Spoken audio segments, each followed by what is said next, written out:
Hello and welcome into the final edition of the Scorching Start on the Birds Broadcast Network. I'm your host, Sammy Miller, alongside your broadcasters, Ian Nicholas and Dylan Pescatore. And today is the day.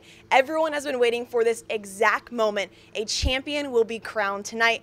Will it be the Firebirds or will it be the Braves? Now that is the million-dollar question tonight, but regardless, there will be a Cape Cod League champion on this beautiful day in Cape Cod. Now guys, let's talk about how the Firebirds got here. Their backs were against a wall, but they said, hey, we want to win this at Eldridge Park, and now they have a chance to do so. And usually when the Firebirds have a strong start on the bump, things tend to go right for them. That's exactly what happened last night at Bourne Park. What'd you see from those three arms last night, Dylan? Sammy, Ivan Romero gave everything he had out there on the mound, and the pitching in terms of all season has been so good for the Firebirds. He really topped it off. 6 innings, allowing just 1 run, striking out 4 against a really top lineup. 8 of 9 hitters in that Bourne starting lineup are from Power 5 colleges. He went out there and performed at the top of his game, battling through some pitch count problems in the start. He had 46 pitches through 2 innings, made his way through 6, throwing 99 pitches. He set the Firebirds up for a lot of success, which they had at the end of the day. And not only the pitching really set the tone for the Firebirds, but also their offense, and big thanks to Joe Oyama and Fenwick Trimble. Ian, how big are those bats going to be tonight? They're going to be everything, right? Joe Oyama had as many hits last night as he had throughout the entirety of the playoffs headed in the game 2. He was the same electrifying player at the top of this order that he had been during the regular season. 2 doubles and the home run in the 7th inning, which proved to be the game-winning run because Bourne had a bit of a rally in the bottom of the 9th. And without Oyama's homer, the Braves would have put that game in the extra innings. And then Fenwick Trimble playing like a man possessed. 3 hits in each of the last 2 games. He's looked like such an improved ball player as of late, seeing the ball well, hunting the fastball, hitting it for power and for average, showing you his plus speed in the outfield as well. If those two can both have multiple hits once again tonight, the entire offense is going to reap the benefits. Not only was the pitching strong, the offense, but also the defense. Jack Penny was sensational at the shortstop position, which has been one of the Firebirds' weaknesses in the regular season and a little into playoffs, but last night was very clean defense. How important will that be tonight as well? Well, Sammy, you saw it in the 9th inning. The Firebirds made an error as Jonathan Gonzalez couldn't gather the ball, and then Bourne went on a little bit of a rally. They almost came back to tie the game. They were just 90 feet away. So defense means so much in these big playoff games where one error can really switch the game from win to loss. Jack Penny with one of the best plays I've seen on a baseball field yesterday, going right back up the middle, hit off second base, grabbed it with his bare hand, and tossed it over to first base for the out.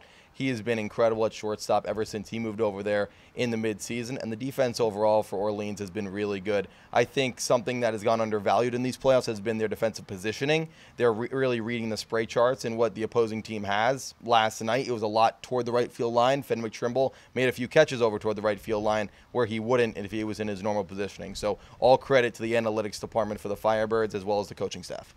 And one of the biggest themes for the Firebirds has been their foundational players. There is 10 players that remain on this team, one being Evan Truitt, the pitcher from Charleston Southern. And tonight he is making the final start of the season. How special is this, Ian? I think it's really cool, right? Because you look back at that week 1 rotation, and to be perfectly honest, Evan Truitt wasn't necessarily the name that we were looking out for. It was Cam Leiter, it was Dylan Jacobs, it was Jake Pepper, somebody who got drafted to the major leagues. But it's the small town kid from the small school in Charleston Southern who makes the biggest start for Orleans in nearly 2 decades. And he has earned this opportunity for Kelly Nicholson. I know he hasn't been the cleanest this summer, but he's been the grittiest. He is so determined. And in his last performance 6 days ago at YD, he was just putting it all out there on the line. He was throwing it up to 95 miles an hour with the fastball. He hasn't touched that all summer long. So he went 4 innings 6 days ago, gave up 3 runs, a couple off some cheap home runs from Red Wilson Field, to be perfectly honest. So we'll see if he goes 4 innings tonight. Probably not. The bullpen is well rested, but Evan Truitt has earned this opportunity to start this big game. Now, something tells me these Braves, they're pretty hungry for this title, too. They want to gain it back after having it last season. What adjustments should we be expecting from Bourne? Well, Sammy, I'm not one to use a lot of puns, but I'm going to use one right here. Bourne's phrase is to run it back. What do they have to do tonight to get a win? They have to steal more bases. They have to start running the bases better because they did so in Game 1. They had 3 hit-and-run scenarios that helped them out to win that game 6-4. They didn't do a lot of that yesterday. They have to get back to their game, which has been stolen bases. And the name to watch for that, Sam Peterson, the left fielder out of Iowa, 15 stolen bases in the regular season. He's a speedster out there. Now, the Orleans Firebirds are known to have some of the best fans in the entire league, sometimes say the entire country. They're faithful, and they are going to be here tonight, and I know the hill is going to be filled. Ian, how special would it be for the Firebirds to get back in this, to get the championship title for the first time since 2005? This is a Firebirds fan base that, like you said, always packs the hill but hasn't seen a champion in 18 years. And the Firebirds team, period, that hasn't won a ring since they were called the Firebirds in 2009 and has only won the championship 4 times in the last 65-plus years. So this fan base has been faithful, loyal, like you said, but they've been waiting for a year like this. It just feels like it's right. I don't know how big the crowd is going to be, but I know it's going to have a massive impact in the game. The last time that a team lost Game 1 and ended up winning the series when they lost Game 1 at home was 2006, and in Game 3, YD got 8,000 people to show up to Red Wilson Field. I'm not saying 8,000 are going to show up here tonight, but don't be surprised if it reaches that high a total. My heart is already bumping. I cannot be more excited for this big game. But before we finish, we have to see what the keys to the game are. We had it in the regular season, in playoffs. Now it's the Game 3 keys. Dylan, you're up first. Sammy, I'm not one to usually pick a player, but I'm going to pick one tonight. Eddie Micheletti has been here in Orleans ever since he was a kid. What a story it would be to have a big game here in Game 3. I like Eddie Micheletti to even maybe put one over the right field fence tonight. Mr. Eldridge Park, let's see if he can get it out of Eldridge Park. Ian, what about you? Man, to be honest, I'm kind of stumped. I honestly have no idea where I want to go here. So, I think you've already said it already. Game 7 is technically what tonight is. It's Game 3. Be like the big ticket. Be like Kevin Garnett and realize that there's no better feeling in the world than this. And these guys understand that, so just soak it in. That will be my key because it's going to be a special night. No matter what happens, the Firebirds have had an absolutely incredible season, but I know the cherry on top would definitely be putting a ring on that finger. But stay tuned for a lot more content on the Scorching Start. All right, let's go to war, boys. You guys keep it out. For the final time before a game, I'm joined alongside Firebirds manager Kelly Nicholson. You guys last night, backs against the wall, you were able to get it done. You said you wanted to win home at Eldridge. Now you guys are here in a Game 3. How good did last night feel? Yeah, it felt great. It felt like a final, right? It felt like a final. And Ivan Romero threw the ball extremely well. He had sent me a text. I think I told you yesterday. He had sent me a text that, hey, give me 115 tonight. I said, Ivan, we're not going to give you 115, but we're going to let you go a little bit. And he went 6 innings. He was good, man. Gave up a run. And then Gonzo came in, and that lineup was set up kind of perfectly for him. I think they had 6 lefties in the lineup. And he did a great job for two plus innings. He started the 9th. And he, like I told him today, I said, hey, you throw it a little bit better than you can catch it. He bobbled that ball at first base and then walked the next guy. We brought in Maddie, and Maddie did a great job. So, yeah, we're happy to be back here. I was here early this morning, like early, and then went home. But there were chairs and blankets here at, 9 o'clock. So it's cool. I walked out onto this field and I had the chills. It was absolutely incredible to see it hours and hours before the game. Yep. We have to talk about Sean Matson, time and time again coming in of the biggest of moments. How proud are you of him? Yeah, super proud. Here's the deal with Matty, Sammy. He's the highest of character guys, right? He goes to Harvard. It's an incredibly athletic family. Mom and dad are beautiful people, super humble. So it's great to see great things happen to great people. And that's exactly what's happened to Sean Matson this summer. And another great person on and off the field is Joe Oyama. He had a huge night for you guys last night with that beautiful home run in the 7th. How much does he mean to this team?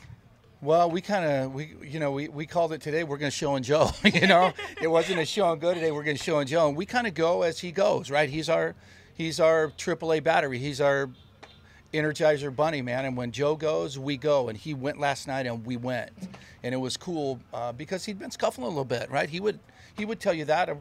That's not a secret, but to see him hit a homer and a couple doubles and showing bunts and using his speed and he played very good defense last night. I think he's the most exciting player in the league this summer. And you guys have 10 people on this team who have been here since day one being Evan Truitt. He'll be your final starter of the entire season. How cool is that to have him be the one on the bump? Yeah, it's great. Hey, anytime you can get somebody that's pitched for Carl Kuhn, you're going to feel good about the guy you're running out of the mound. And True's just, we couldn't have asked for a better Game 3 starter. So I'm excited. He's excited. We texted last night a little bit. He's pumped up to get the ball tonight, and we have all the confidence in the world in the True Dog. And win, lose, or draw tonight is going to be the final night coaching this specific team with the Orleans Firebirds. What does this team mean to you with this special group? Well, I've had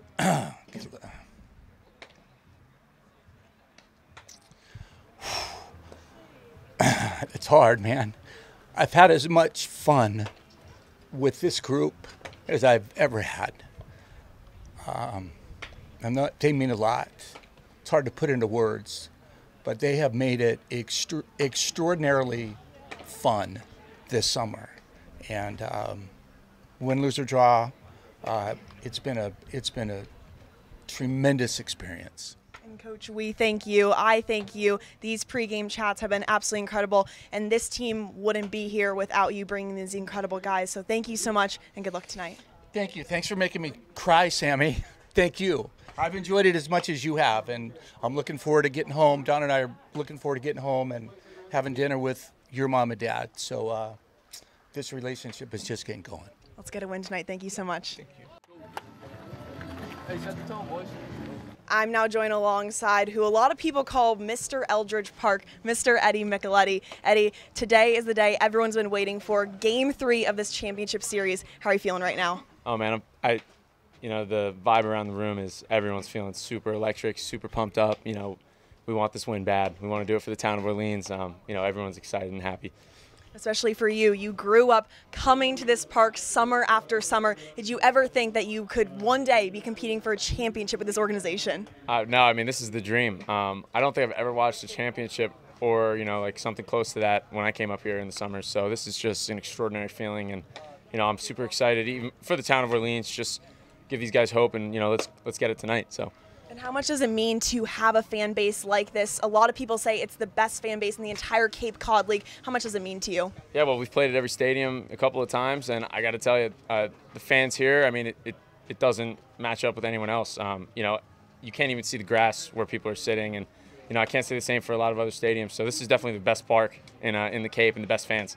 And just waking up this morning, what's the mindset? Is the adrenaline pumping? How are you feeling right now heading into about an hour before the game? Yeah, I woke up pretty quick, jumped out of bed. The adrenaline's going, the energy's going, and I'm sure everyone else can say the same. Today we just got to slow down, play our game just like any other game, and, we'll get the job done. And win, lose, or draw, tonight will be the final game for you guys with your brothers. What does it mean to you to be a part of such a special team with these guys? Yeah, this is a summer that I'll never forget.